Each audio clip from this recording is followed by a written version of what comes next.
Welcome to my channel. তো আজকে একটা নতুন রেসিপি দেখুন। প্রথমে আমি শুকনো লঙ্কা আগুনে টেলে নিচ্ছি। কেন আজকে আগেই বলে দিই, আলু ভর্তা করব। তো আপনারা কিভাবে করে থাকেন অবশ্যই জানাবেন এবং শেষ পর্যন্ত সঙ্গে থাকবেন। তারপরে ড্রাই ফিশও নিয়ে নিয়েছি একটু।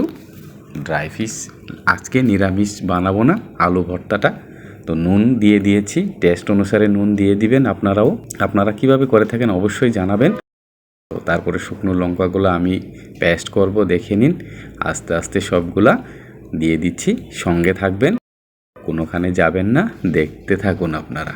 দেখুন পেস্ট করছি, ভর্তা বানানোর জন্য পেস্ট করছি শুকনো লঙ্কা, ড্রাই ফিশ আর নুন দিয়ে।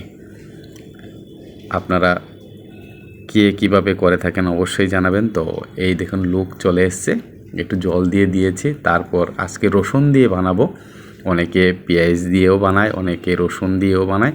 তো যার যেটা টেস্ট, আমি পেঁয়াজ দিয়েও খাই, রসুন দিয়েও খাই। তো তার জন্য আজকে রসুন দিয়ে করেছি আলু ভর্তাটা, দেখতে থাকুন। এখন আলু দিয়ে দিয়েছি, দেখুন সিদ্ধ করা আলু আমি একে একে দিয়ে দিলাম। তো এইটাকে এখন আমি মিক্স করব।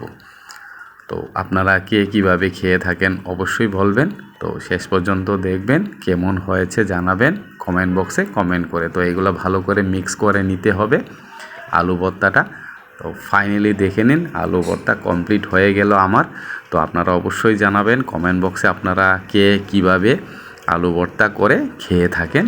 তো আমার কাছে খুব ভালো লাগে, তাই আমি আজকে এইভাবে রসুন দিয়ে করেছি। অন্য সময় পেঁয়াজ দিয়েও করে থাকি। তো সবাইকে অসংখ্য অসংখ্য ধন্যবাদ। Thank you.